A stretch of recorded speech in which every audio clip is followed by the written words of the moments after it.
Olá, você que acompanha o canal Aqui Se Fala de Santos. Estamos aqui para mais uma edição do quadro Aqui Se Fala de Futebol. E o futebol é muito abrangente. Futebol não é só dentro das quatro linhas. Futebol evoluiu muito. Futebol tem o marketing, futebol tem a publicidade, o futebol tem tudo. Tem roupas personalizadas que são vendidas e revendidas, enfim, inclusive pirateadas, né? Mas hoje eu tenho um convidado especial aqui, que é um cara que já trabalhou numa das maiores fornecedoras de materiais esportivos do mundo, né, que é a Adidas. É um consultor de marketing, esteve presente nos grandes eventos, conhece muito dessa dinâmica de distribuição de material, de enxovais, né, digamos assim, né, de roupas esportivas, dessas coisas, como que funciona essa dinâmica, nos eventos, como que funciona, e mostra um pouco também da mensuração de tudo isso, né, como se lembra da marca, enfim, as técnicas que eles utilizam aí para chegar a esses números, para entender como que está a visibilidade disso tudo.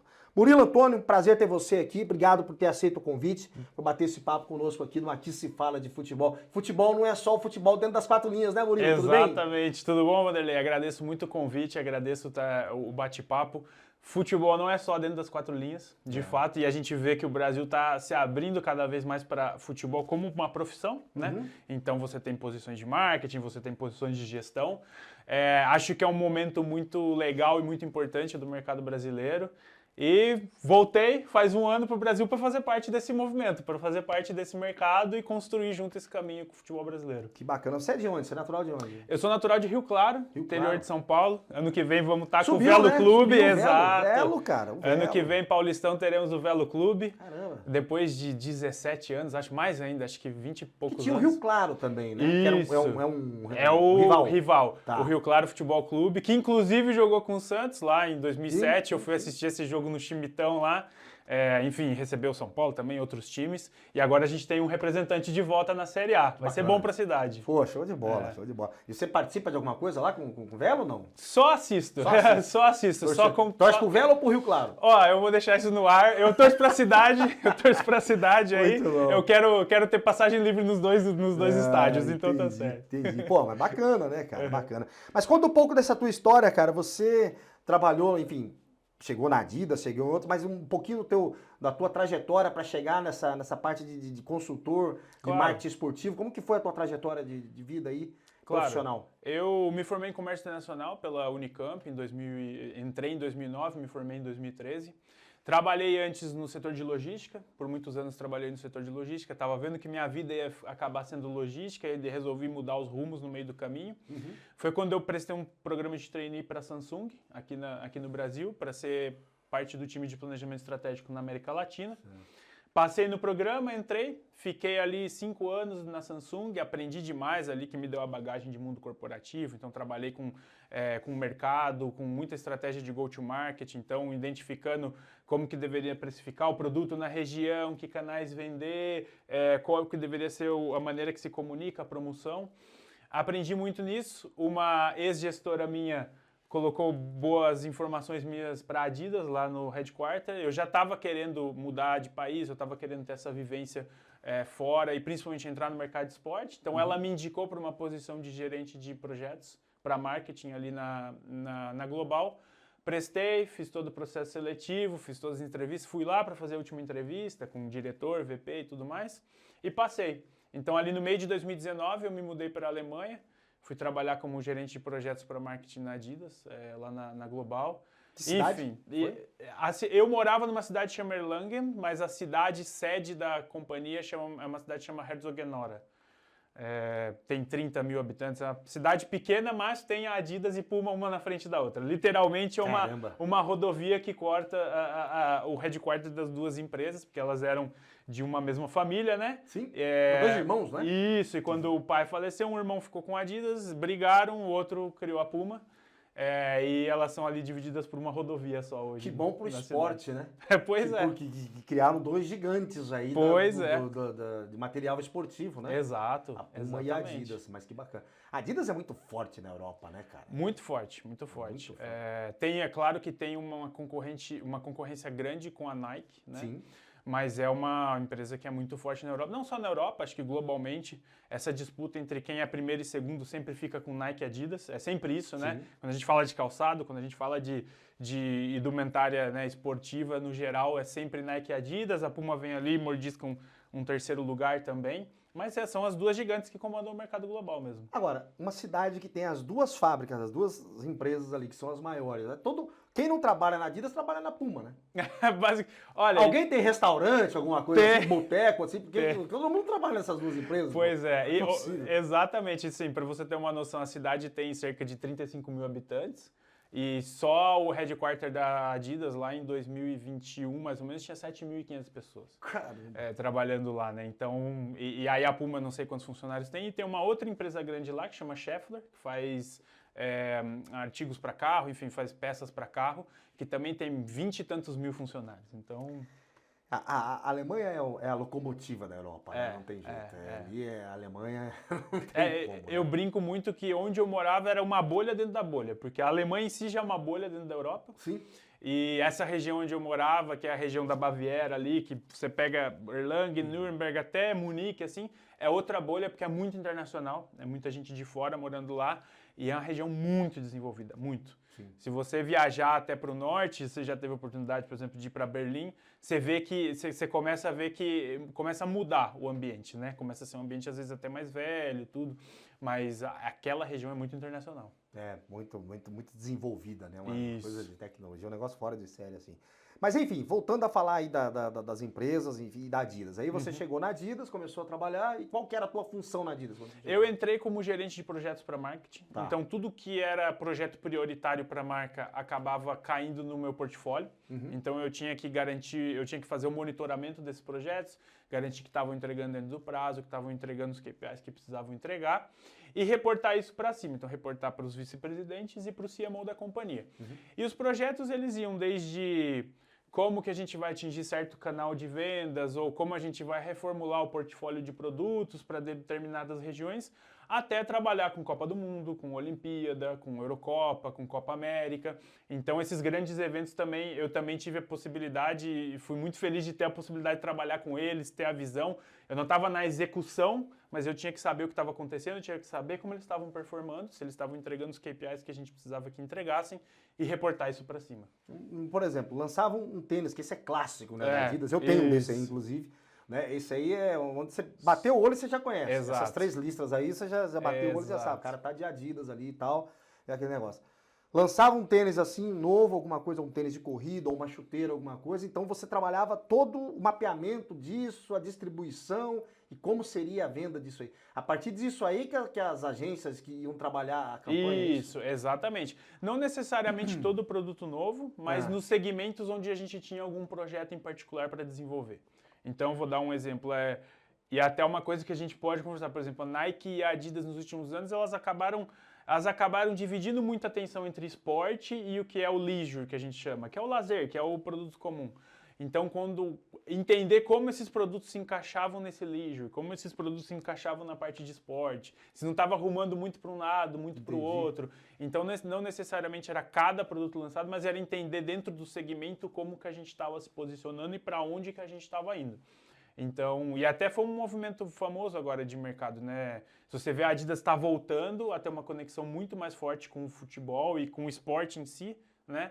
E a Nike acabou quebrando um pouco os paradigmas, acabou saindo, ela não saiu do mercado, mas ela perdeu um pouco de percepção de marca com o consumidor, ela vem enfrentando resultados financeiros muito difíceis, ela quebrou um pouco de relacionamento com distribuidores, com varejistas, coisa que a Adidas retomou agora. Então, você vê que a Nike está sofrendo por ter saído um pouco dessa posição de esporte. Interessante, né? Olha só, vocês estão acompanhando aqui esse bate-papo no Aqui Se Fala de Futebol com o Murilo Antônio, que é consultor de marketing, em passagens aí por Adidas, por outras empresas, para Samsung e outras empresas. E nós vamos chegar no futebol, porque tem muita coisa que nós vamos falar aqui, vamos falar sobre distribuição, essas coisas, ele já deu uma pincelada aqui. Mas antes, nós vamos para o Minuto do Rei Pelé. Minuto 10 é o Minuto do Rei Pelé, e daqui a pouco a gente volta nesse bate-papo.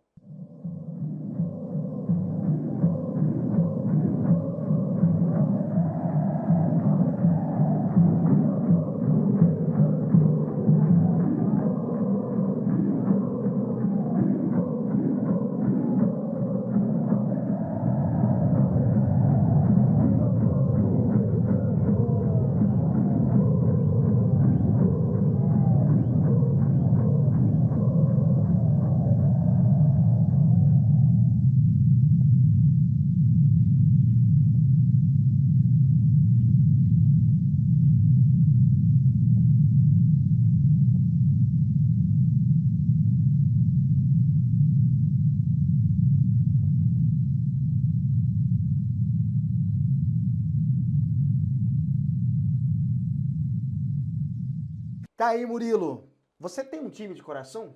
Tenho. Qual que é? Tenho. Eu sou corintiano. Você é corintiano. Exato. Você é corintiano. Nós vimos aqui o Minuto do Rei Pelé. Né? Isso acontece nos Jogos da Vila Belmiro. Todo minuto 10 ali tem o Minuto do Rei Pelé. E por que eu trago essa homenagem? Porque esse quadro é um quadro do canal Aqui Se Fala de Santos. Claro. Né? Eu sou santista, então acho que... O que era o Pelé? Qual foi a tua relação? O que você entendeu de Pelé, mesmo sendo corintiano, né, obviamente? Qual foi a tua relação com o Pelé aqui? O que isso significou para você? E lá fora, como que era visto o Pelé do ponto de vista do europeu? Isso. Legal você perguntar isso, Wanderlei. Eu consumo futebol desde sempre. Sempre gostei muito de futebol.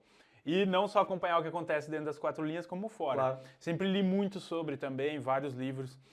Uma das coisas que eu aprendi desde pequeno, quando eu tinha 10, 11, 12 anos, que eu li aqueles almanaques de futebol, é que o Pelé adorava bater no Corinthians. Então isso é uma das coisas que eu aprendi já de cara. Ó, já tá ganho. Toda semana, se você quiser vir aqui, você já tem teu lugar garantido no podcast aqui. Adorava bater no Corinthians. E daí eu comecei a entender o que era Pelé. E curiosamente, na minha adolescência e juventude, teve o filme, né, que acho que ficou famoso, todo mundo assistiu. Pelé Eterno. Pelé Eterno. Então, assim, pra mim, eu comecei a entender o que era o Pelé. E de conversar com meu pai, com meus avós Teu também. pai era corintiano? Meu pai é santista. Teu pai é santista? Meu pai é santista. Pô, mas por que você desvirtuou assim, rapaz? Coisas da família, né? Aí você pega um tio que é corintiano e começa aí, já viu, né? E daí comecei a entender. Quando eu comecei a estudar mais sobre o esporte e decidi seguir isso como carreira, de certa forma, eu comecei a aprender que o Pelé também foi um marco no marketing esportivo, né? Porque a Puma procurou o Pelé para ser, vamos dizer, o primeiro endorsement de chuteira que teve, né? Dentro da Copa ali de 70, né? Se eu não me engano. Cara, eu não sabia. Então, um dos primeiros, vamos dizer, endorsements que teve ali dentro do futebol foi nesse período que o Pelé estava num dos seus ápices de carreira, né? Então, ele também foi muito importante nessa trajetória de marketing esportivo. Cara, e o Pelé fora do Brasil, ele é referência de brasileiro, né? Basicamente é isso, ele é uma referência de brasileiro. Então, todo mundo sabe quem é Pelé. Todo mundo, todo mundo. De leigo a quem gosta muito do esporte. E aí que entra um outro ponto que é assim, internacionalmente falando, eu posso dizer, um dos clubes brasileiros mais conhecidos é o Santos. É o Santos por causa do Pelé, é o Santos por causa do Neymar. Então você vê o tamanho da figura que o Pelé é, que ele representa para o futebol e para o brasileiro em si, né? E para o Santos também. Eu tive uma experiência, a gente estava começando antes do podcast aqui, que eu fui correr uma maratona em Berlim em 2011. Naquele ano o Santos foi campeão da Libertadores, a maratona foi em setembro. E o Santos ia enfrentar o Barcelona. E eu fui para Berlim, corri a maratona e depois o euro estava barato naquela época, né? Deu para curtir um pouquinho. Eu fui a Londres, fui visitar uns primos que moram em Londres. E eu lembro que num sábado, cara, não tinha mais viagem, sabe como é que é? Você pega a roupa, vai pegando aquela que é mais camisa do Apollo, que é mais fácil de você usar e tal, não tem que ficar passando, né? Pô, eu lembro que eu tinha levado uma camisa do Santos. Aí era um sábado, né, de manhã, e meu primo falou assim, vai com a camisa do Santos mesmo, né? E eu tava com a camisa listrada do Santos, tal, aquela do Bombril. E eu peguei aquela camisa e fui, mexi ela e saí. Tava temperatura agradável, não dava pra andar de camisa, né? De calça e de camisa e tal. Cara, e eu andei, Piccadilly Circus, Chinatown. Eu lembro que as pessoas passavam assim e olhavam, ficavam olhando, aí chegava um outro assim, o mais desavergonhado, assim, Pelé, Pelé, Neymar, não sei o quê, e começava a fazer essa... Né? Então, isso que você tá falando é verdade, é uma referência, os caras olham assim, o cara já fala, é brasileiro, é Santos, é Pelé, não sei o quê, é um negócio muito forte, né, cara? Muito forte. Porque o futebol te faz isso, né? Exato. Ele faz uma correlação, né? Você faz uma correlação a uma coisa, ao nome, a uma cidade, por exemplo, Dortmund. Eu ouvi falar de Dortmund a primeira vez por conta do Borussia Dortmund, que ganhou do Cruzeiro aquele Mundial de Clubes aquela vez. Exato. 97? Isso. Porque eu não sou alemão, sou brasileiro e tal. Não conheço. Quem é de lá pode conhecer, mas quem não conhece, né? Borussia Dortmund. Primeiro que era um nome bonito, imponente e tal. Né? E teve aquela final, o Bayern. Bayern de Munique. Quando você fala, aí você liga duas marcas, Exato. né? Você liga a cidade com a marca Bayern, Bayern de Munique e tal. Aí, enfim, tem todas.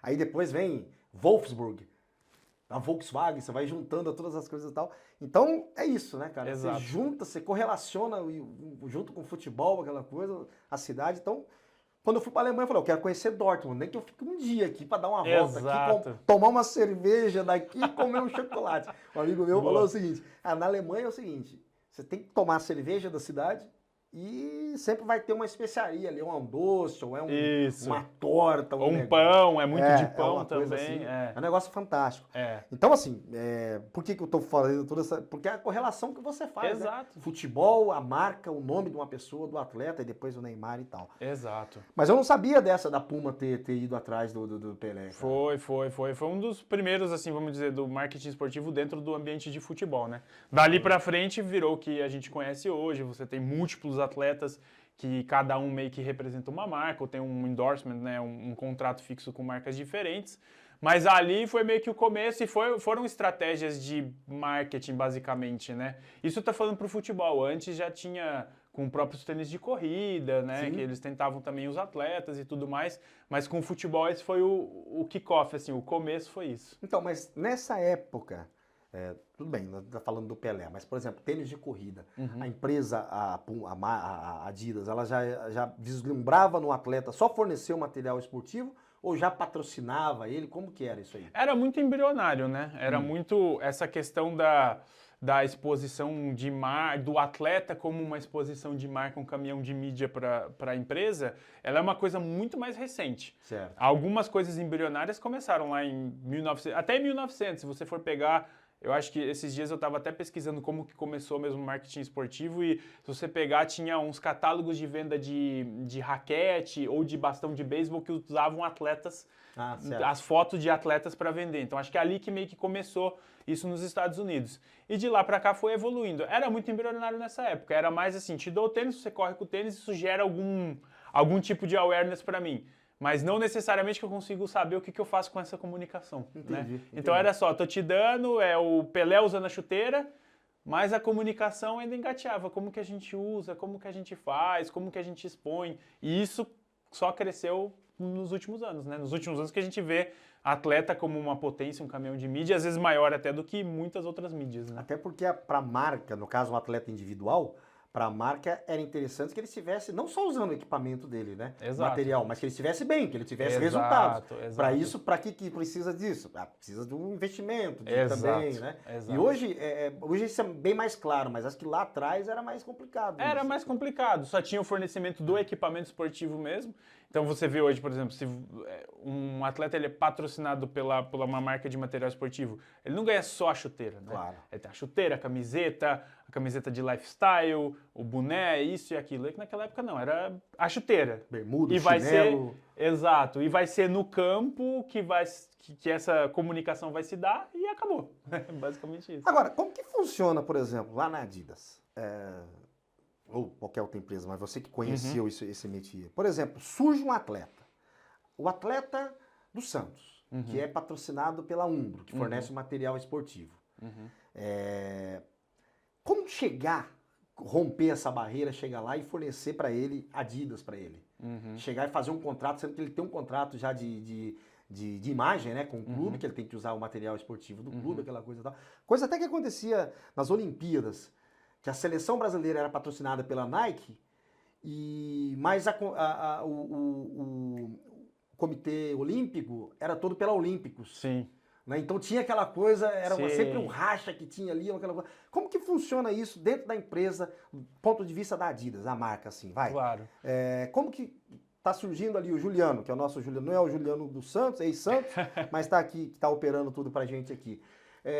Esse rapaz tem talento, esse rapaz vai ser interessante pra gente. Como que vocês vislumbram isso? Olha, e não é só a Adidas, assim, Sim. isso é todo o mercado, basicamente, ele funciona assim. Se a gente acha que os clubes têm um scouting bom, eu vou te falar que as marcas esportivas têm um scouting tão bom quanto os clubes, né? Tá. Porque isso surge lá atrás, já desde a época de subs 13, 14, 15.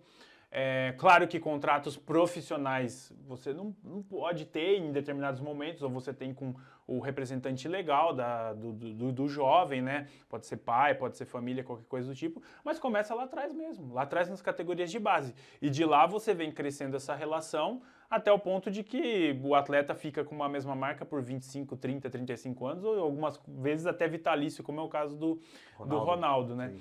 Então, isso vem mesmo lá de trás. Tirar um jovem de uma marca para outra É uma coisa que, assim, vai depender da demanda de mercado, se tem a exposição que de fato se imagina ter com aquele atleta. Mas eu acho que são movimentos um pouco mais difíceis. Isso costuma ser mais costumeiro quando os atletas estão em fim de contrato, já numa outra situação de carreira, já com outro nível de exposição. Quando está começando lá atrás, as marcas elas já entendem qual é o ambiente desses atletas, já tem mapeados, tem áreas de scouting para isso, e não é só futebol, é de tudo, são ginástica, basquete, por aí vai. Então, desde lá de trás essa relação já começa. O que é bom para o atleta, porque daí ele já tem um certo apoio lá atrás para conseguir, de fato, se dedicar somente ao esporte.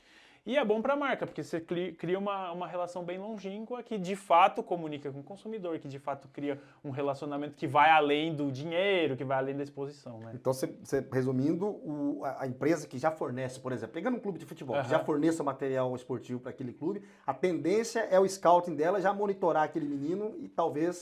Pode ser que sim, pode ser que não. Você tem casos onde, de fato, sei lá, um clube ele tem um fornecimento da Nike, nada impede de ter atletas da Adidas ou da Puma ali dentro, porque o scouting da Puma ou o scouting de uma outra marca conseguiu vislumbrar isso antes e fechou algum tipo de acordo com esse atleta.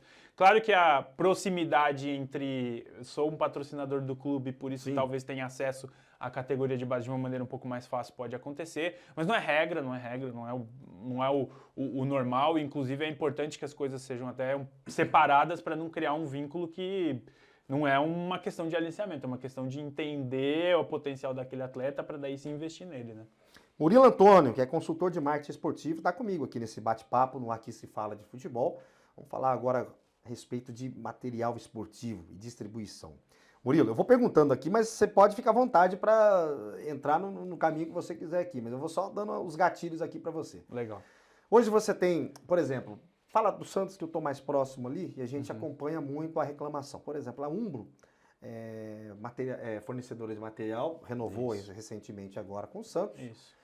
E até se cogitou aí, falaram, a Puma tá vindo, acho que meio na esteira do Neymar, que o Neymar tá vindo, a Puma também tá vindo e tal. Mas é muito difícil. Até saiu um vídeo da máquina do esporte, o Eric Betting fazendo um paralelo, que não teria como a Puma vir para o Santos agora. Primeiro porque o Santos renovou o contrato com a Umbro por 3 anos. E segundo porque ela ela escolhe um clube, alguma coisa assim e tal. Mas a reclamação hoje do Santista, por exemplo, é a falta do material esportivo. Sim. A falta do material esportivo. Esse material, por exemplo, eu tenho gente que acompanha as lives diariamente, gente de Porto Alegre, gente do Amazonas, gente de fora do país, enfim tal. Não chega aqui o equipamento. Não chega a camisa do Santos, não chega. E aí entra a pirataria. Você vai lá no camelô, o cara tá trabalhando, tá defendendo dele, mas o Xing Ling manda lá uma camisa para ele. Ele tem a camisa igualzinha ao oficial. Primeiro, vamos lá. Como que funciona, como que é essa distribuição, como funcionava lá com você, como você trabalhava lá, essa distribuição das camisas, equipamento esportivo do clube, assim? É uma demanda que tem que ser pedida pelo estabelecimento comercial ou não? Vocês que fazem esse mapeamento e fazem essa distribuição aleatoriamente, de acordo com pesquisas, obviamente, onde tem mais. Como que funciona esse mecanismo, cara? Porque cada um tem uma versão disso. Mas eu queria saber como que funciona, como funcionava lá quando você trabalhava lá. Sim, sim. Primeiro que a cadeia ela é complexa, tá? Ela não é simples, assim. Você tem produtos que são produzidos ao redor do mundo em diferentes fábricas. Certo. Isso porque você pega, por exemplo, algumas situações onde você tem sudoeste da Ásia, onde sudeste da Ásia... Vietnã, tem muita coisa que é feita no Vietnã, né? Exato. Vietnã, China, por uma questão de custo, porque é mais barato você produzir lá, você tem muitas fábricas e daí você tem um ganho de escala e eles conseguem ter um ganho de escala. Você tem casos onde você tem que produzir localmente, como é no Brasil. Não é tudo, mas quando você produz localmente, você ganha uma certa isenção fiscal para conseguir importar outros produtos. E isso não é só com um artigo esportivo, isso é basicamente com qualquer coisa que uma empresa queira produzir no Brasil e queira vender no Brasil. O próprio, por exemplo, Samsung faz isso também, tem produções locais. Então aí a gente já começa uma complexidade, porque você tem que entender o quanto da demanda que vai vir da produção local e o quanto da demanda você tem que de fato importar, né? Então isso demanda de muito estudo e muito entendimento regional da demanda regional. E justamente essa demanda que ela vai ditar também o quanto eu vou fornecer para os diversos lugares do país, da região, enfim, que seja. Quando a gente fala de Brasil, imagina assim, quando você faz o fornecimento de material esportivo, de produtos esportivos para a Europa, você tem um livre trânsito entre os países ali da Europa. A logística ela é mais simplificada. Certo. Né? Quando a gente fala de um país do tamanho do Brasil, continental do jeito que ele é muito difícil você fornecer do mesmo jeito do Oiapoque ao Chuí, vamos dizer assim, né? É muito difícil. Então é claro que quando você faz uma avaliação do país, de onde está o centro e o polo do consumo, você dá preferência para esses lugares, né? Então fica mais difícil de você ter certos produtos em certas regiões do país. Mas que se entenda que existe uma demanda, vamos dizer assim, pequena em certos lugares, e o ideal seria você ter suprimento para todo mundo, é caro fazer isso, é caro esse tipo de logística também. Então é por isso que pode acontecer um certo desabastecimento em alguns lugares. Acho que o e-commerce veio para ajudar e melhorar muito isso. Eu ia te perguntar sobre isso. Então, assim, agora pelo menos o acesso à compra ficou mais fácil. Você vai ter talvez uma demora de entrega, uma demora de frete, mas o acesso à compra ficou mais fácil. Você tem empresas logísticas e enormes cadeias de empresas de tecnologia aí que hoje conseguem suprir para todo o canto do Brasil, a Amazon, o Mercado Livre, que seja. Então isso está facilitado. Pelo menos o acesso a eu conseguir entender se eu consigo comprar ou não e como eu consigo comprar. E as opções para isso, né? Mas é muito difícil fornecer para um país do tamanho do Brasil. E a gente gosta sempre de colocar a culpa na marca que está fornecendo, né? E não necessariamente a culpa é da marca também. A gente tem que entender que tem vários outros parceiros do outro lado. Estamos falando do varejista, a gente está falando do distribuidor, a gente está falando do próprio clube, muitas vezes. Muitas vezes o próprio clube acaba sendo um impeditivo para que as coisas funcionem da maneira que deveriam funcionar, com a celeridade que ela deveria funcionar. Vou te dar um exemplo, tá? E não necessariamente um exemplo da Adidas, porque eu tenho relacionamento também com outras marcas. Certa vez um designer me confidenciou e falou, olha, trabalhar com esse clube é muito difícil, porque todo tipo de desenho que eu mando para eles falam, ó, a porcentagem da primeira cor tá errada, não é para ser assim. Não pode pôr essa listra desse jeito, tem que ser do outro jeito.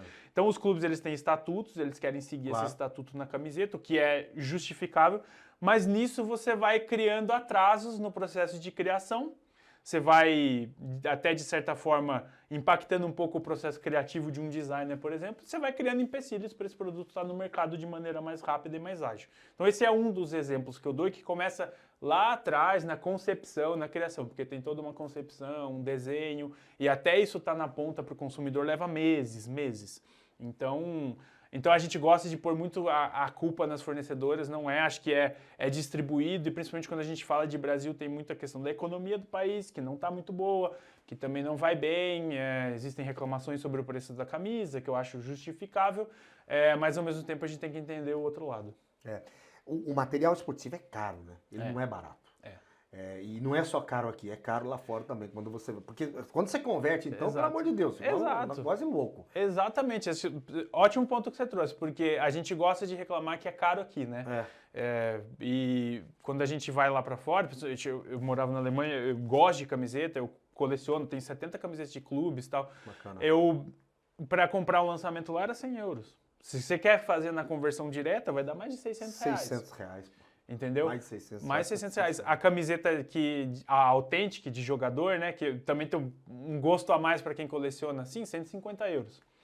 Então, assim, eu acho até que as marcas esportivas fazem um bom trabalho na questão da precificação aqui, porque poderia ser muito mais caro do que de fato é. E quando você entra na precificação, você tem vários componentes. Você tem a margem de quem está produzindo, você tem a margem de distribuidor e você tem principalmente o royalties do clube, que é um dos componentes mais caros da camiseta, é o royalty do clube, né? Então tá todo mundo ali distribuído nessa dinâmica de tentar fazer o produto vingar no mercado, sabe? Eu lembro que eu fiz em 2013, aí eu fui correr uma outra maratona em Amsterdã. Eu fiz um tour depois em Barcelona, fui para Barcelona e fui para Madrid. E aí eu fui conhecer o Santiago Bernabéu, não estava tendo jogo naquele dia. E depois quando eu fui para Barcelona, ia ter um jogo. Foi nessa época agora, novembro, foi no dia 1º de novembro. Teve o clássico Barcelona e Espanhol, no clássico da Catalunha. E eu já tinha ido durante o dia lá, eu fiz o tour lá no Camp Nou. no campo, no outro faz por dentro, aquela coisa. Né? Quando você sai, termina o tour assim, você cai dentro da loja. Sim. É tipo Disney, assim, Sim. você sai do brinquedo e já sai dentro da loja para Sim. comprar as coisas. Sim. Cara, você sai tão assim que você fala, você tem que comprar alguma coisa, né? Exato. E eu lembro que a camisa era isso também, era coisa de 90 euros, sem número. Se quisesse colocar um número, o nome, alguma coisa, já aumentava 10, 15 euros. E, bom, para dizer que eu não comprei nada, eu comprei um chaveirinho e comprei uma camisa de treino, que eu paguei 50 euros na época. Uhum. Assim mesmo, eu falei, cara, mas era uma camisa bonita, tem ela até hoje e tal. Sim. Muito... Né? Mas é isso, cara, se você converte na hora que você fala... Na hora que você tá viajando, você converte. Putz, mas isso aqui tanto... mas valeria a pena ainda. Isso. Mas hoje já não vale mais. Não vale mais. Não vale pra comprar mais. lá. Não vale mais. Assim, a realidade é que você vai acabar comprando aqui, até parcelado. Porque... Exato. Tal, então lá não tem... Descapitaliza, né? Eu brinco que lá não tinha a magia do crédito que tem aqui, de você conseguir dividir as coisas em 10, 12 vezes. Lá você tem o dinheiro, é um tiro e acabou, né? Você compra. E você trouxe um outro exemplo muito legal, muito importante aqui. O quanto a gente não aproveita o match day aqui no Brasil. Né? Você acabou de falar, você já sai na loja, você tá naquele sentimento da partida tão forte que você quer levar qualquer coisa, até um chaveiro. Você sai do vestiário do clube, pô. Você passa ali onde os caras dão entrevista, não sei o que e tal, aí você... Alguma coisa... um sentimento tão forte que você fala assim, pô, eu quero levar alguma coisa daqui, nem que seja um chaveiro. E você vai lá e você acaba consumindo. E aqui a gente não criou ainda essa rotina. Mesmo nos estádios mais novos que você vai, ele não tem essa dinâmica tão preparada para isso. Tem a loja ali, tem a loja, tá lá, mas às vezes nem aberta tá, dependendo do jogo. Aí você sai do outro lado, que não tem nada para você comprar. Então, é uma dinâmica que a gente tem que evoluir muito ainda. O cara sai, ficou ali, dependendo, sai vai tomar uma cerveja. Exato. Vai tomar uma cerveja, ao invés de comprar ali um artigo oficial do clube, aquela coisa toda. Legal, bate-papo aqui com o Murilo Antônio, que é consultor de marketing esportivo, com passagens pela Samsung e também pela Adidas. Conta um pouco dos teus cases aí de sucesso lá na Adidas. Quais eventos você cobriu? Como que foi? O que você achou assim fantástico? O que foi bacana que você vivenciou lá, cara? Tá, não, legal. Lá eu tive a oportunidade de viver muito próximo do esporte, que era uma coisa que eu queria para minha carreira, para minha profissão. Eu acho que assim, eu não tenho tantas coisas glamourosas para dizer eu tive em final de Olimpíada e final de Euro e tal, porque tem todo um trabalho que é feito por trás que na verdade é para garantir que aquilo está funcionando muito bem, né?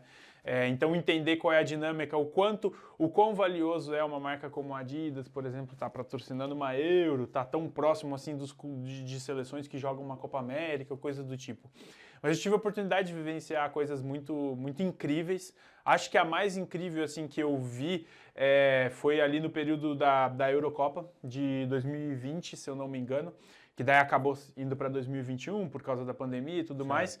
E dentro do campus, isso é notório e ficou público, dentro do campus da Adidas construiu um hotel.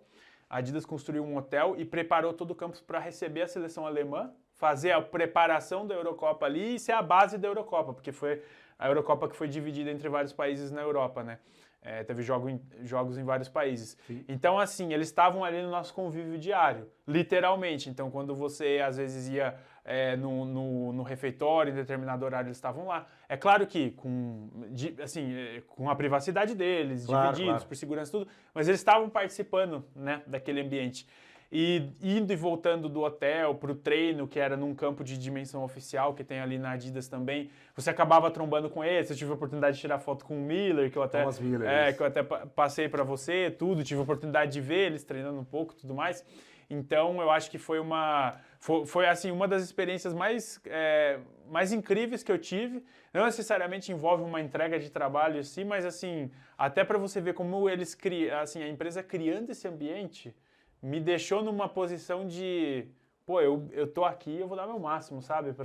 Olha que experiência única que eu tô tendo e que a empresa tá me providenciando, tá me providenciando isso, assim. Então foi uma das coisas assim mais incríveis que eu tive de participar. Aí também consegui participar de um bate-papo com o Stan Smith, que ele fez 50 anos lá, do tênis, né? Que também foi uma das coisas mais revolucionárias, acho que aconteceu no marketing esportivo. Tive muita coisa legal assim para vivenciar lá. Assim. Agora, quando tem o lançamento de algum produto, por exemplo, a Adidas vai lançar um tênis de corrida, alguma coisa assim, normalmente, é o que você falou, ele convida lá o atleta, né, para participar disso aí. Como que é deve ser uma tensão danada, enquanto vocês não, até pra apresentar aquilo para a imprensa, aquela coisa assim, porque é a parte embrionária do produto, né? Vocês vão soltando ali, acho que, como é que é o nome que você vai soltando tweets antes, né? Vai soltando ali algumas coisas antes ali para algumas... Vai criando um hype, né? Você vai Isso. soltando algum tipo de informação. E como que é esse dia a dia, assim, de chegar, pô, é hoje o grande dia, vamos lançar um negócio aqui e tal. Eu tive... Durante a pandemia, eu acabei participando de um projeto onde, de fato, eu tinha que estar mais próximo de campanhas, né? Dentro da marca. E acabei podendo vivenciar isso um pouco, assim. E é muito diferente, assim, é muito legal, é muito interessante. E eu acho que funciona também basicamente com qualquer outra marca. Mas tem um cuidado para não deixar isso escapar na mídia antes, tem um cuidado com esses atletas ou até personalidades, porque não necessariamente são atletas. Por exemplo, teve uma determinada época lá que a gente recebeu a Beyoncé no campus, ou o Pharrell, para assinarem os contratos da linha de produto deles, tudo. Legal. Então tem todo um cuidado especial com essas celebridades ou com esses atletas para que eles possam ter uma vivência ali legal no campus, interessante, porque mesmo pelos funcionários o assédio é grande, né? Então tem toda uma dinâmica ali, tem toda uma preparação, principalmente quando a gente fala com um atleta, né? Não só de futebol, mas qualquer atleta, você tem que ter um respeito para o treino, um respeito para os momentos onde eles têm que ter o descanso, todo um respeito. Então é uma agenda que tem que ser coordenada assim, meses e meses antes, para chegar naquele momento e dar certo. Que é um momento onde o atleta tem um respiro, entre um jogo e outro, entre um campeonato grande e outro, um evento grande e outro, onde ele consegue daí de fato fazer o shooting das fotos ou os vídeos, para daí a gente começar a colocar esse tipo de peça publicitária na mídia. Então envolve muito respeito também, você está tratando ali com pessoas que elas estão numa dinâmica de alto desempenho, que dependem de descanso, que dependem dos momentos específicos de treino. Então, existe uma agenda que é muito difícil de coordenar. Não lidei diretamente com isso, mas conhecia pessoas que lidavam e até em alguns projetos eu tive que entender um pouco dessa dinâmica e é bem diferente de outras coisas que eu vi na indústria mesmo. Quando você, acho que as reuniões de planejamento de vocês lá, quando você estava na Adidas, tinha lá um mapa do mundo, assim, com aqueles alfinetinhos ali e tal, tudo isso. Falou, aqui tá a Nike, aqui tá a Puma, aqui tá, nós estamos aqui e tal. Precisamos crescer aqui, na Ásia, não sei aonde. Hoje, o Brasil, como que o Brasil é visto pelo mercado sul-americano, né, por essas marcas, cara? Sim. Assim, não dessa maneira, mas tinha, sim. A gente entendia que regiões que a gente tinha que crescer e como que a gente tinha que ser combativo. Região da América Latina é visto com bons olhos, acho que pelo mundo inteiro até, eu posso até dizer paixão do futebol, né? Exatamente, porque essa conexão, quando as marcas elas buscam se atrelar ao esporte, elas estão buscando essa conexão de paixão que o torcedor ou que o fã do esporte tem normalmente com o seu esporte, né? Então é visto com bons olhos. É importante a gente lembrar que não é a região que mais vende. Isso eu estou falando no geral. Se você for pegar o panorama geral de vendas de artigo esportivo, não é a região que mais vende. América do Sul, você fala? América Latina. Tá atrás dos Estados Unidos, né, da América do Norte, tá atrás de Europa, tá atrás e dependendo da marca, tá até atrás do Sudeste Asiático. Então tem dinâmicas assim que de fato mostram que a principal atenção não vai estar voltada para lá. Entendi. Mas é importante garantir presença lá. É importante garantir presença aqui na América Latina, né? Vou dar um exemplo recente de novo. O movimento das marcas da indústria esportiva, Adidas, Nike, de saírem um pouco do varejo e de irem mais para os canais próprios, para vender mais no e-commerce, resultou na entrada de competidores asiáticos. Então você vê hoje por aí marcas como Hoka, ou a On, que é suíça, a Anta, que é uma marca chinesa também. Então essas marcas começaram a pegar esse vácuo que a Adidas e Nike deixou para trás. Até a Puma cresceu muito nos últimos anos por causa disso. A Adidas foi mais esperta, mais rápida e já entendeu essa dinâmica e voltou. E está com uma dinâmica diferente que os varejistas. A Nike agora está tentando. Então demitiu o CEO, agora trouxe um novo CEO que já estava na empresa. Tudo isso para entender um pouco mais da dinâmica da própria empresa. Então você vê que você não pode deixar brecha. E isso eu estou dizendo também no mercado latino-americano. Por mais que seja um mercado difícil e às vezes com margens mais apertadas, você não pode deixar brecha. brecha. Se você deixar brecha, você vem uma Roca, você vem uma Joma, vem outras marcas que vão se apoderar do mercado. Até porque o consumidor tá ali. Exato. Se você pode até mudar a forma de você vender, de você se apresentar, aquela coisa e tal, mas o consumidor que decide, né? Ele que vai escolher. Então, se você deixa essa brecha, a Joma ou a outra vem aqui e volta a oferecer aqui, você vai lá e compra. Exato, exatamente. Tudo sobre oferta, né, e demanda. Então, assim, se você tem uma demanda por X, não tem o X no mercado, só tem o Y, você vai pro Y, né? Não tem jeito, o substituto é o que você acaba pegando ali. Esses dias eu jogo futebol de salão, e eu fui comprar um tênis de futsal. E tem muito tempo que eu só compro pela internet. Mas, cara, não ia dar tempo, eu não sei o quê, eu precisava comprar uma caneleira também e tal, e eu fui no shopping. Rapaz, foi um problema. Porque eu pedi um tênis, quero um tênis assim, assim, assado, né, pra jogar futsal e tudo. O cara trouxe... primeiro que ele não ouvia o vendedor, coitado. Ele não ouvia você terminar de falar, ele já saía correndo e voltava com um monte de caixa, aquela coisa tal. Mas ele trouxe nenhum. Falei, cara, não é isso, cara. Eu quero assim, assim, assado, que é desse modelo assim. Não sei o que era mais, não sei o que era mais. Foi lá e voltou com mais umas 20 caixas lá. Cara, eu comprei de dó. Sinceramente, a gente não pode, mas eu comprei. Falei pro cara, putz, cara, né, você tem que ouvir eu falar. Tal, porque hoje a compra online, hoje é muito mais, tá ali, ainda mais agora com inteligência artificial ainda, aquela coisa que você faz, né, você mede, você pega, você vai comprar um tênis hoje, olha só, comprar um tênis, aqui é uma coisa que você tem que calçar, experimentar, ele fala, qual tênis que você tem hoje? É tal marca, ele pega aquela marca, ele já fala, se for dessa marca, então para essa marca aqui, o número é tal, o número é diferente. Né, do número Adidas para um ASICS, por exemplo, e tal. Mas assim, é muito dificultoso hoje você comprar, mas tem o pessoal que compra na loja ainda. Sim, ainda tem. Ainda tem, mas está diminuindo. Tá diminuindo. É engraçado, foram dinâmicas diferentes aí por causa da pandemia, né? Diminuiu muito e agora parece que de certa forma volta um pouco. Sim. E quando a gente olha apesar da indústria têxtil e da indústria de calçado ser muito forte no e-commerce, acho que esses dias eu estava vendo que a terceira, quinta maior mercado dentro do e-commerce, ainda assim tem muita gente que prefere ir no mercado físico para vestir, para calçar, o que quer que seja, para garantir que é aquele tamanho, é isso. Mas às vezes faz um movimento que é ir lá, vou, provo, vejo que tá bom, volto para casa para comprar no e-commerce, que às vezes eu consigo uma oferta melhor. Então, essas lojas, no fim, elas estão virando um grande showcase de produto.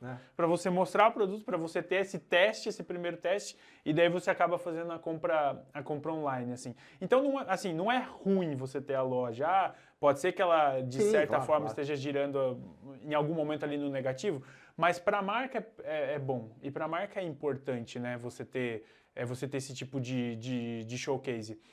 Quando a gente vai evoluindo ainda na distribuição do e-commerce, você tem hoje o Omnichannel, que é basicamente assim, eu consigo comprar online, mas estou saindo do trabalho, passo na loja e pego o produto, né? Basicamente é isso, você tem os estoques integrados dentro de um mesmo lugar, dentro de um mesmo sistema. Aí faz mais sentido ainda você ter uma loja, porque às vezes você está na correria, sai, já pega e já vai para casa. Não tem que esperar chegar no outro dia, ou daqui 2 dias, ou daqui 3 dias. Então é uma dinâmica muito interessante do mercado. O que acontece muito na Alemanha, isso no mercado em geral, não estou falando só de Adidas. Lá você tem uma regra onde você pode devolver os produtos num prazo de 30 dias, né? Então o que muita gente faz? Muita gente pede os produtos em 3 tamanhos diferentes, testa os 3 tamanhos, fica com um e devolve 2. Devolve 2. Por correio, enfim, por uma distribuição. Mas aí lá. tem o reembolso, tudo. Tem o reembolso, tudo, mas é um custo para a marca. Sim. Porque você mandou, despachou, agora você tem que fazer a logística reversa de pagar tudo de volta para voltar pro estoque ou pro centro de distribuição. Então esse é outro desafio. O e-commerce ele trouxe muitas facilidades, mas ele trouxe outros desafios, e esse é um deles, né? Então quando você tem o Omnichannel também, que é essa integração de estoques, você pode devolver numa loja, a loja vê, tá tudo certo com o produto, tá, já põe na gôndola de volta, né? Tô falando no melhor dos mundos, não é todo mundo que opera assim ainda hoje, mas no melhor dos mundos é assim que deveria acontecer. E como que essas marcas, Adidas no caso, elas trabalham com a pirataria? Porque assim, a gente estava falando aqui agora há pouco, nesse papo aqui com o Murilo Antônio, que é consultor de marketing esportivo, com passagens pela Adidas, também pela Samsung, e no material esportivo você tem muita pirataria. Hoje a China, enfim, outras camisa foi lançada hoje, se bobear, o Pirata já lançou primeiro. Porque sempre vazou essa camisa, alguém... Sempre vaza, né? Uniforme esportivo sempre vaza. Veja a nova camisa do Corinthians, a nova camisa do Santos, do Palmeiras. Tem listas não sei o que, Piratas estão ali. Isso. E sai bem mais barato, né, cara? Sai bem mais barato. Tipo, você vai pagar hoje que custa em média R$350 uma camisa de futebol, de clube de futebol. Sim. Você paga 100 no Pirata. Sim. E é muita diferença, cara. Mas como que as marcas enxergam isso? Porque, obviamente, isso toma um mercado, né? Sim. E ainda mais no mercado da América Latina, por exemplo, que foi o que a gente acabou de falar, é predominante aí. Eu peguei um estudo um tempo atrás de que é o terceiro maior mercado pirateado aqui no Brasil, é o mercado de roupas, né? Acho que vem depois de cigarro e de algum outro que eu não lembro de cabeça agora. Bebida, né? Acho que era bebida, exatamente. Bebida. E o terceiro já é de roupas, de roupa e calçado. Cerveja falsa aí, pelo amor de Deus. Exatamente. Galera entra no perigo aí, Nossa, viu? Meu. Mas é um problema. E ainda mais aqui na América Latina, tem uma coisa que está acontecendo, eu vejo muito no Brasil. Você já deve ter visto, que você gosta, você vê por aí, as famosas tailandesas, né? Ah, sim. Elas são réplicas praticamente perfeitas da original, por metade do preço. Então. Né? E olha que dificuldade que é. A gente não tá mais falando daquela que você compra às vezes, tô aqui na praia no fim do ano, você comprou aquela que você vê nitidamente que ela é uma camiseta pirateada, né? Você sabe o que eu tô falando. É grotesco, né? Aquelas famosas divididas, né? Brasil de um lado, Santos do outro, ou Palmeiras do outro, que seja. Não, a gente tá falando de réplicas perfeitas. Elas são perfeitas e elas se chamam tailandesas porque elas são feitas nos mesmos lugares onde são fabricadas as originais. Mas assim, eu não tô querendo... Eu entendo as dificuldades das pessoas de venderem, de fazerem seu próprio negócio. Entenda que se você compra uma camiseta dessa, você está prejudicando o seu clube. Você está prejudicando o mercado como um todo, tá? Você está prejudicando, isso é a realidade. Porque o que acontece? Quando uma marca igual a Adidas ou a Nike entende que esse mercado está ganhando muita atração, começa a tentar, de certa forma, criar mecanismos para que ele diminua ou para que ele não consiga ser reproduzível. Então, o que acontece?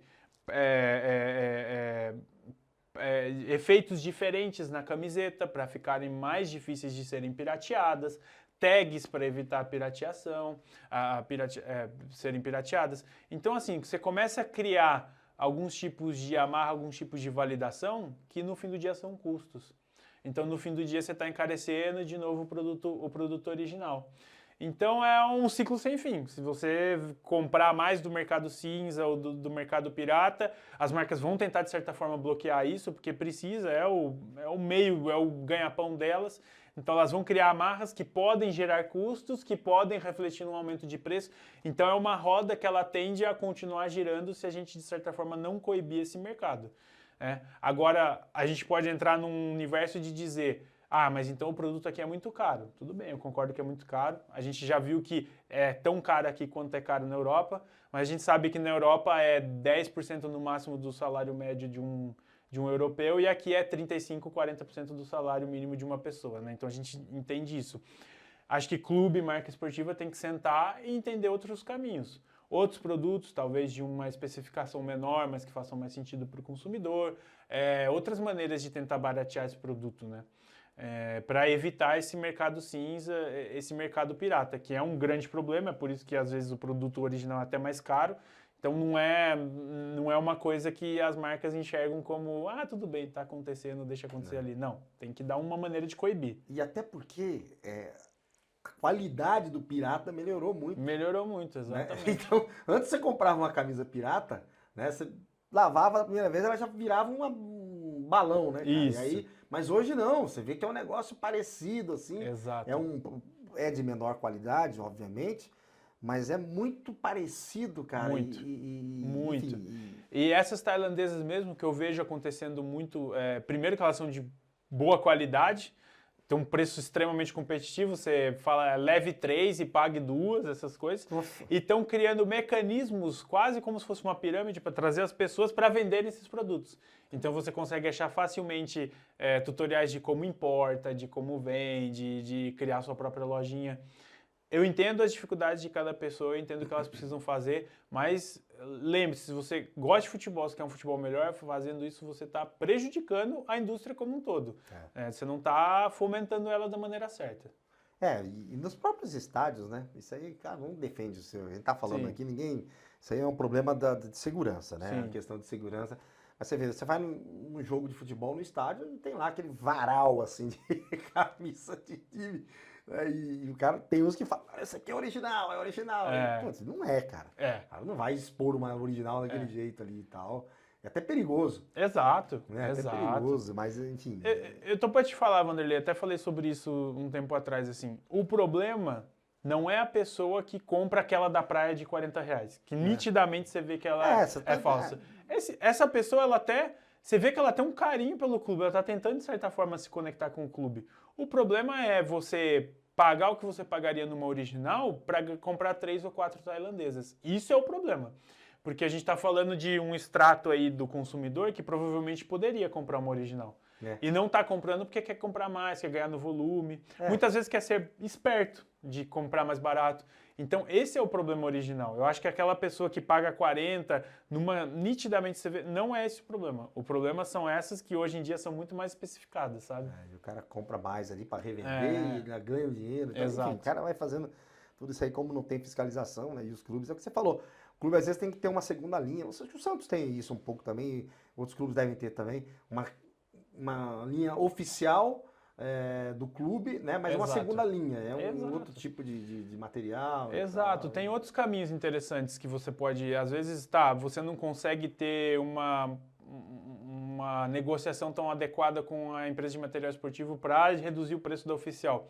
Tem outros caminhos, recentemente o Palmeiras fez uma linha de camisas sociais, que vendeu durante o Dia dos Pais. Tá aí, uma maneira interessante. Você continua conectado com o clube, com a marca do clube. É um produto diferente e é um produto mais acessível, entendeu? O detalhe é que a paixão não tem preço, né?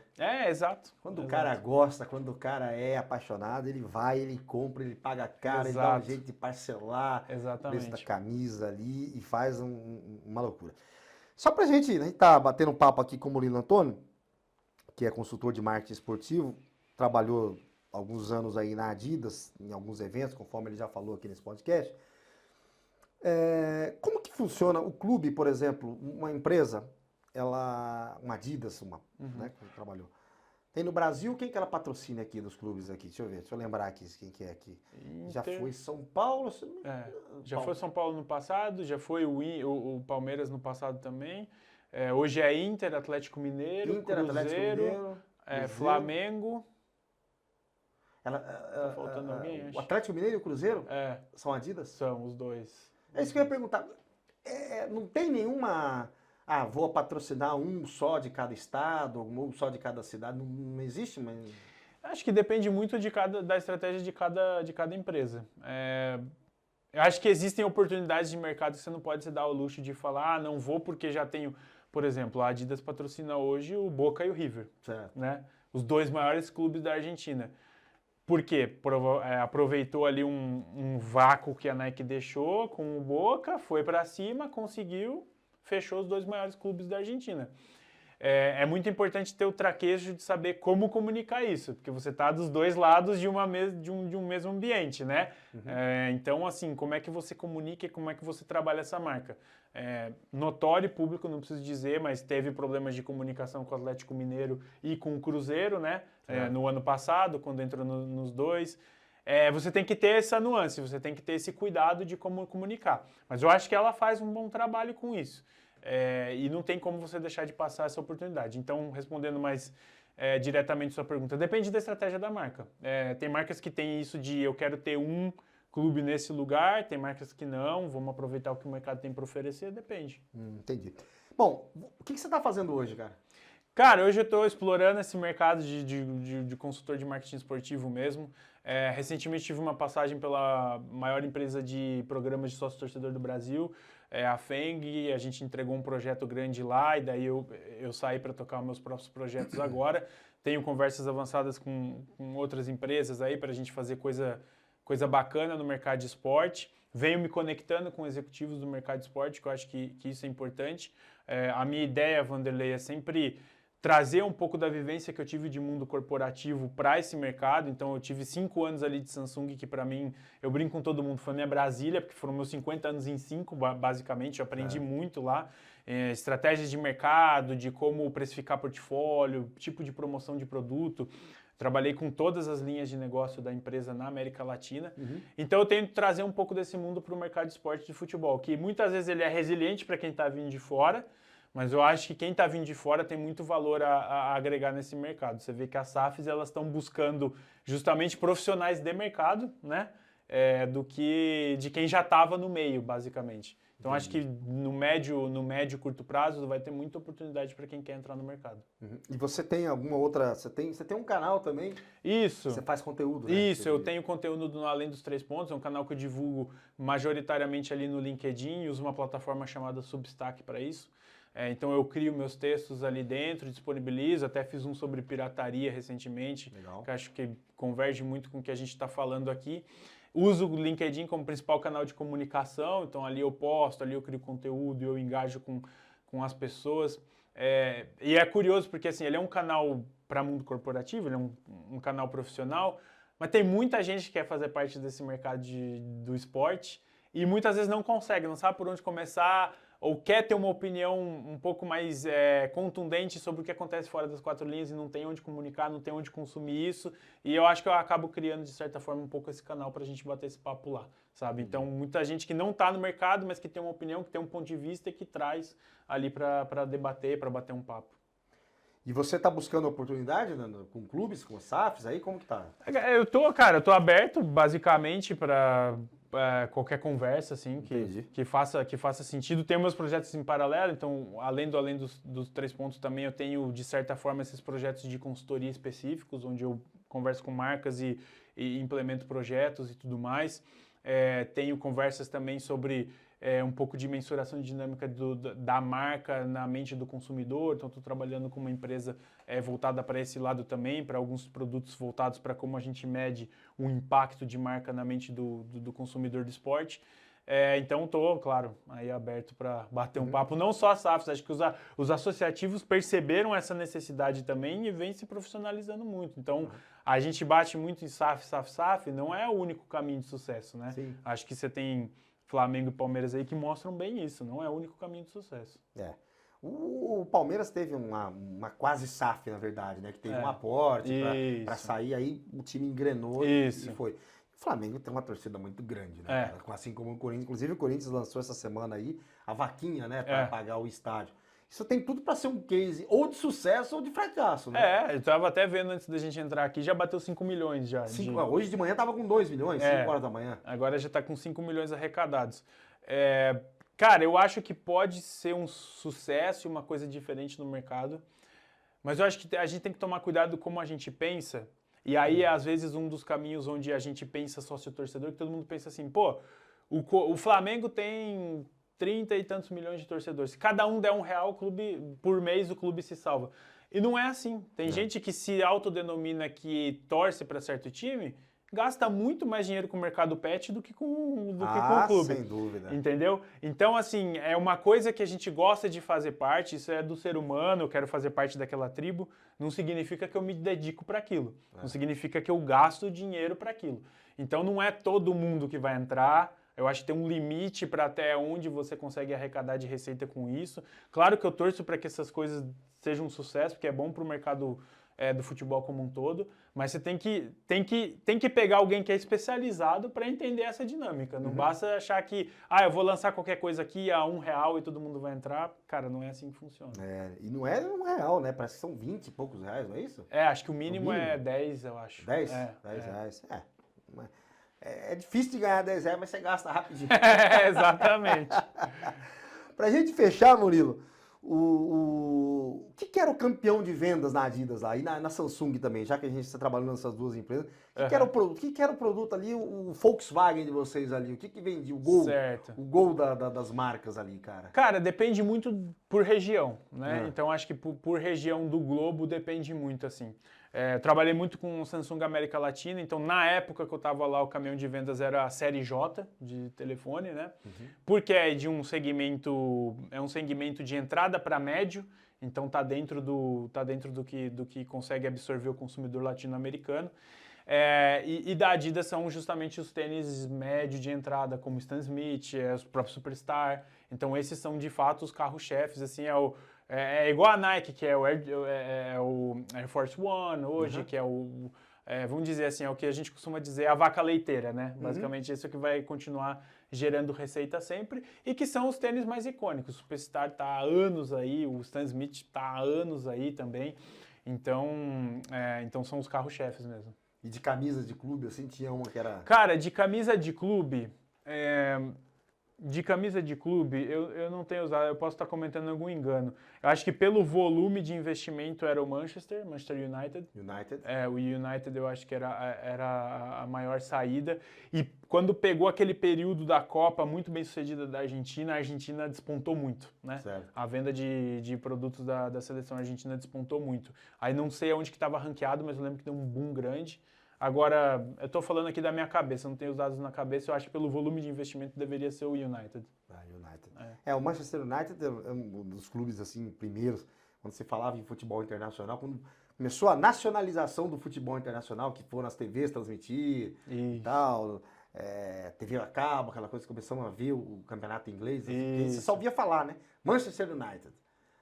Lyon da França, mas aí depois que começou essa proximidade, né, você começa a acompanhar as competições e tudo. Exato. Mas é um time que tem uma marca muito forte, né, cara? É um negócio assim, fora de série. E a título de Brasil, você tinha números de alguma coisa? Brasil eu não tenho números. Se fosse para chutar, tá? Eu não tô mais na empresa, se fosse para chutar, deve ser Flamengo.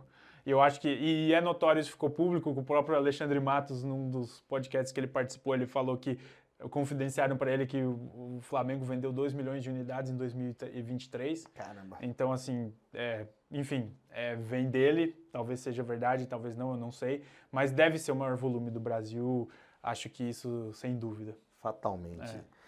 Murilo Antônio, consultor de marketing esportivo, contou um pouco pra gente aqui das histórias vividas por ele aí, tanto na Samsung quanto na Adidas, né? Acompanhou aí grandes eventos. Você está acompanhando aqui mais uma edição do Aqui Se Fala de Futebol. Obrigado, Murilo, pela sua participação, meu cara. Foi um prazer. Esclareceu muitas coisas aí pra gente aí. Legal, né? Vanderlei. Foi um prazer para mim também. Agradeço o convite. Espero voltar mais vezes, a gente manter forte essa parceria. Gostei muito do papo. Eu acho que esse tipo de papo, esse tipo de conversa é necessária para os caminhos que o futebol está tomando hoje no Brasil. Então, e para quem quer participar de mais papo, me siga lá no LinkedIn, é meu principal canal de comunicação. Procura por Murilo Antônio lá que vocês vão achar fácil.